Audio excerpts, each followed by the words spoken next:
There's a particular kind of quiet that doesn't come from peace. It comes from learning very early that sound doesn't travel far. That when you send something outward, it doesn't always come back. So, you learn to keep things closed, tucked in, managed internally. You don't remember deciding to do this. You just remember the feeling of stopping. It starts as a pause, a moment where you consider saying something and then don't. Not because it's dangerous, not because it's forbidden, but because there's a vague sense that it won't land anywhere useful. The pause becomes familiar, comfortable, even silence turns into a default setting. From the outside, this quiet looks impressive, calm, composed. You're the one who doesn't need much. The one who doesn't ask for attention, the one who seems independent beyond your years. People admire this about you. They call you mature, grounded, low maintenance. What they don't see is the constant internal activity. The way thoughts loop inward instead of outward. The way emotions rise and are immediately redirected, processed privately, filed away without witness. You don't explode. You don't collapse. You contain. Containment becomes a skill. You get good at it. So good that you stop noticing you're doing it. There's a sensation that accompanies this skill, a subtle tightening, like keeping a lid on something that might spill if you relax too much. You feel it in moments when others lean on you emotionally and you don't mind because you've been holding things for so long. It feels normal. You feel it when people ask how you're doing and you answer honestly, but only with the parts that don't require follow-up. You rarely feel desperate, rarely feel needy. In fact, you might feel slightly confused by people who do. Their urgency feels foreign. Their desire to be seen feels excessive. You don't judge it. You just don't recognize yourself in it. You've learned to be a closed loop. There's a strange comfort in that. When nothing goes out, nothing can be missed on the way back. You become self-sufficient in an emotional sense. You learn how to soothe yourself, distract yourself, reason with yourself. You become your own audience. And yet, there are moments when this arrangement feels off. Not painful, just thin. Like living in a room with good lighting, but no windows. Everything functions, but there's a lack of airflow you can't quite name. These moments often arrive unexpectedly. Watching someone else be comforted, seeing a child reach out without hesitation. Noticing how easily others lean into support when they're overwhelmed. You don't feel jealous exactly. You feel distant, like you're observing a behavior you understand intellectually but not instinctively. You may even pride yourself on not needing much from others, on being the one who doesn't burden, who doesn't require emotional maintenance. This identity feels clean, efficient. It keeps relationships simple, but it also creates an odd imbalance. People come to you, they confide in you, they unload, you listen well. You always have their space in you because you made so much of it. What you don't do as easily is reach back. Not because you don't want connection, but because reaching feels unfamiliar, like speaking a language you never fully learned.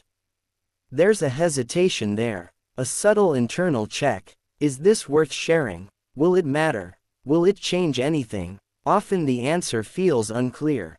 So you keep it to yourself. Again, you might notice that when something genuinely good happens to you, your first instinct isn't to tell someone. It's to absorb it privately, to enjoy it quietly, as if sharing it might dilute it or make it fragile. The same goes for difficult moments. You handle them internally first and second and third. By the time anyone hears about it, the sharp edges have been sanded down. The story sounds manageable, resolved. It rarely reflects the intensity of what actually passed through you. This isn't secrecy, it's containment. You may not even realize how automatic this has become until someone asks you to rely on them, to lean, to let go just a little. The request doesn't feel threatening. It just feels confusing. What would that even look like? What would you hand over? And how would you know it would be held? There's a deep assumption operating quietly underneath all of this that whatever arise inside you is your responsibility to manage, that involving others is optional, maybe even unnecessary. That strength looks like self-handling. This assumption isn't loud. It doesn't announce itself. It's just there, shaping your responses, narrowing your range of expression without you noticing the narrowing. You might be described as emotionally steady, unshakable, hard to read. These descriptions aren't wrong, but they're incomplete. They capture the surface, not the structure. Underneath there's a constant internal dialogue, a monitoring, an awareness of your own states that doesn't turn outward easily. You feel deeply, but you feel alone with it. Sometimes this aloneliness feels like freedom, no dependence, no disappointment, no waiting for someone else to show up in the right way. Other times it feels like isolation wearing the costume of independence. The confusing part is that nothing obviously bad seems to have happened. There are no dramatic memories. No single moment you can point to and say that's when it started. The self-containment feels like a personality trait, not a response. You might even wonder if you were simply born this way, naturally reserved, naturally self-sufficient.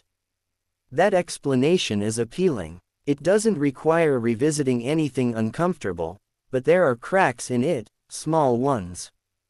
They appear when you're exhausted but still don't ask for help. When you're overwhelmed, but minimize it instinctively. When you feel disconnected in relationships, even though you're present and attentive, they appear in the way you tolerate emotional distance.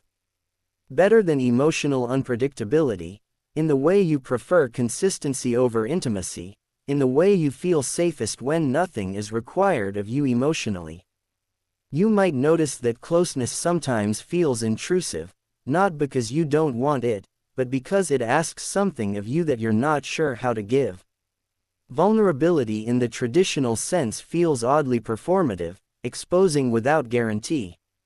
So you stay contained, you stay controlled, you stay self-reliant, and it works for a long time until one day you realize that being able to handle everything alone doesn't mean you were ever meant to.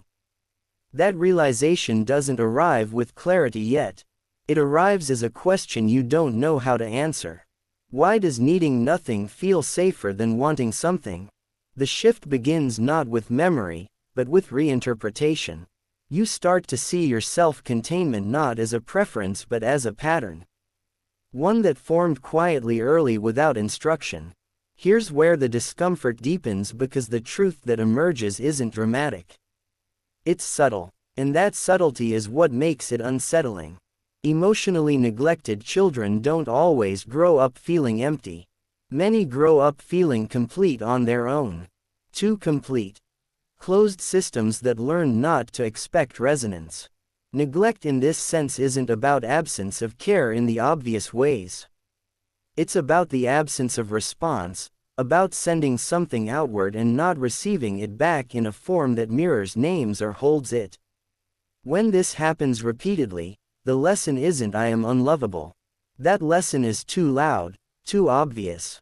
The lesson is quieter. What I feel is something I handle myself. This lesson doesn't feel tragic. It feels practical. So the child adapts. They turn inward. They become self-referential. They learn to regulate their inner world without external calibration. Over time, this becomes identity. As adults, these individuals are often described as extremely self-contained. They don't overshare. They don't collapse. They don't seek reassurance. They don't panic in emotional storms. They look resilient. But this resilience has a cost. The cost is that emotional experience becomes private property. Shared selectively, cautiously if at all.